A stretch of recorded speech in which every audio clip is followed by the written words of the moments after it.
చాలామంది పాతకాలంలో ఏం చేసేవాళ్ళంటే సబ్బు వాడేవాళ్ళు కాదు. సబ్బు ఎందుకు వాడేవాళ్ళు కాదంటే, సబ్బు అనేది మురికిని పోగొడుతుంది. కానీ శరీరం మీద 2 ప్రత్యేకమైనటువంటి పొరలు ఉంటాయి.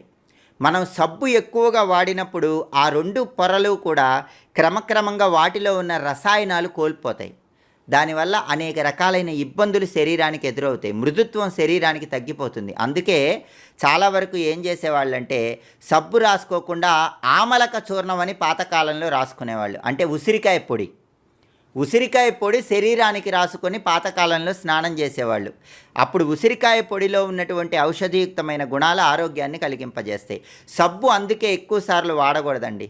చాలామంది ఊరికే సోప్తో చేతులు వాష్ చేసుకుంటూ ఉంటారు. సబ్బు ఎక్కువ వాడితే అక్కడ పైన ఉన్నటువంటి రసాయనాలు అనేవి చర్మంలో తొలగిపోయి చర్మం అనేది మృదుత్వం కోల్పోతుంది. కాబట్టి